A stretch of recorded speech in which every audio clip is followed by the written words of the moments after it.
Hello everyone. मैं हूँ Tintin.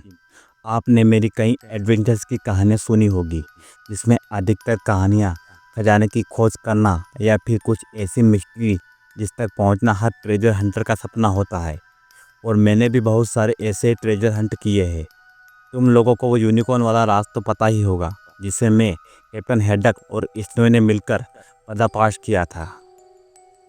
इसके बाद हम लोग 500 करोड़ का खजाना खोदने निकले, पर इसी बीच कुछ ऐसा हुआ जिसका अंत आपको अंदर तक हिला देगा। आप बोलेंगी कि क्या हुआ होगा टिनटिन के साथ, क्या हमें वो खजाना मिला? इसकी जानकारी तो आपको मेरे पिछले अखबारों में मिल जाएगी, लेकिन आज जो मैं आपको बताने वाला हूँ वो किसी भी अखबार में नहीं छपा। ये उस रात की बात है जब मैं एक ऐसी जगह गया जहाँ से लोग लौट कर नहीं आते। मुझे लगा कि वहाँ पर मुझे उस खजाने से रिलेटेड कुछ सुराग मिलेंगे, लेकिन वहाँ कुछ और ही हमारा इंतज़ार कर रहा था।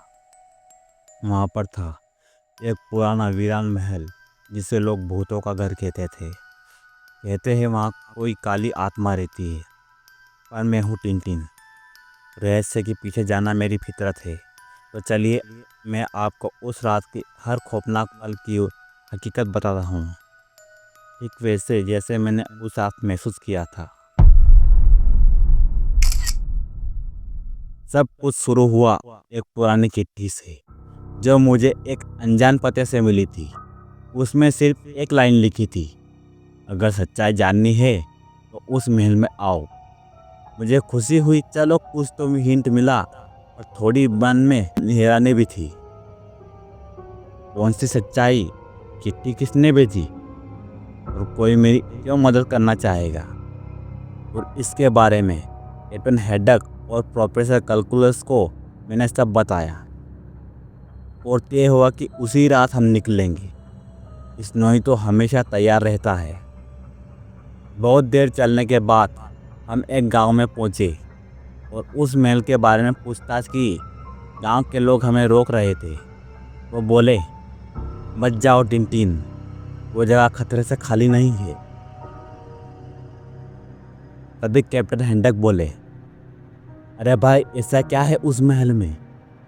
मैंने कहा, डोंट वरी कैप्टन, हम वहीं जा रहे हैं। गांव वालों ने हमें रोकने की कोशिश की, पर हम रुके नहीं।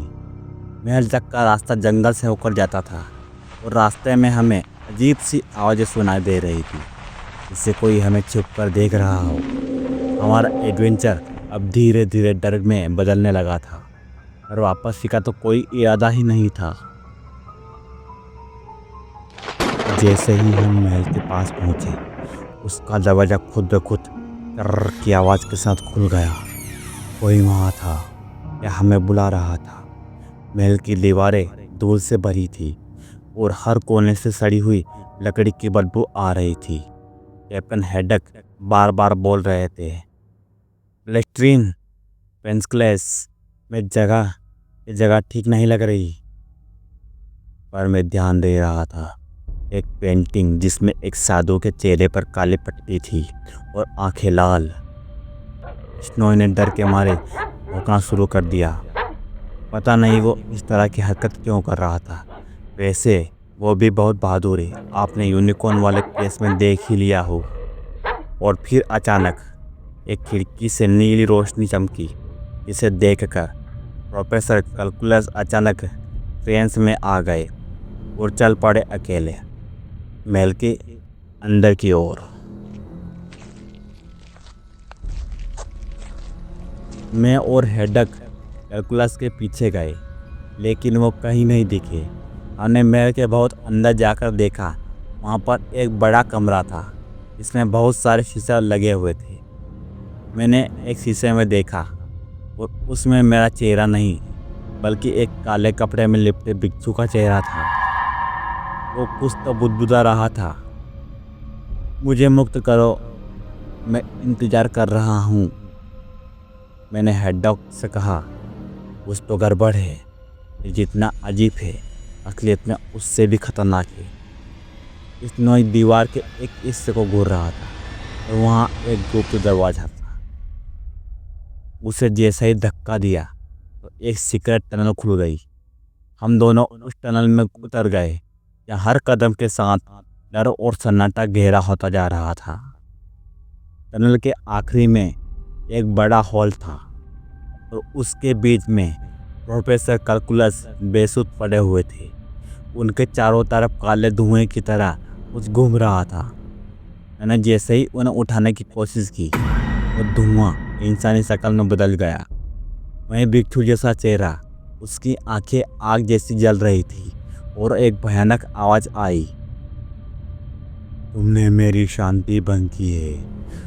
तुम लोग कौन हो? ये मेरा महल है। मुझे पता है तुम खजाने की खोज में आए हो। तुम्हें यहाँ कुछ नहीं मिलेगा। चले जाओ यहाँ से, नहीं तो तुम्हें जान से मार दूंगा। उसे देखकर स्नोई जोर से भौंका और हैडॉक ने अपनी तलवार निकाली और उठाकर हमला कर दिया, पर बिच्छू को चोट नहीं लगी। मेरे पास था वो खास नेपाली मिरर जिसे मैंने पहले ही की यात्रा में रखा था। मैंने वो मिरर उसकी तरफ किया और वो परछाई लाकर गायब हो गई।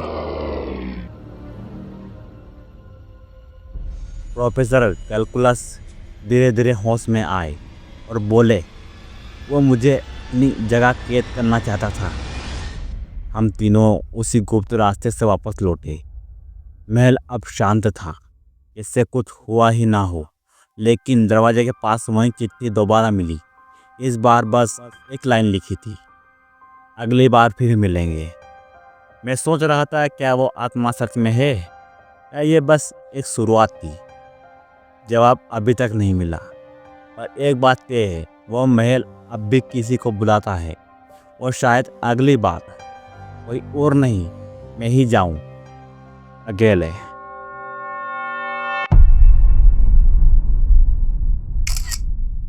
तो दोस्तों, ये थी मेरी सबसे डरावनी और रहस्यमयी रात। कभी डर में हिम्मत छुपी होती है और टिनटिन कभी पीछे नहीं हटता।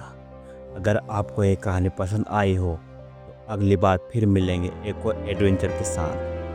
तब तक टिनटिन कहता है, जिज्ञासु बनो, सतर्क रहो और सच्चाई की तलाश कभी मत छोड़ो। दोस्तों, आप सुन रहे थे आप बीती मिस्टर टिनटिन की जुबानी। उम्मीद करता हूँ आपको पसंद आई होगी। अगर हाँ तो वीडियो को लाइक करें और हमारे चैनल को सब्सक्राइब करें और कमेंट करके बताएं कि ऐसी कौन सी भूतिया कहानी है जिसे आप लोग आप बीती स्टाइल में सुनना चाहते हैं। मैं आइकॉनिक बॉय आपसे मिलूंगा अगले हफ्ते नई दिल दहला देने वाली हॉरर स्टोरी में। तब तक के लिए good bye, thanks for watching.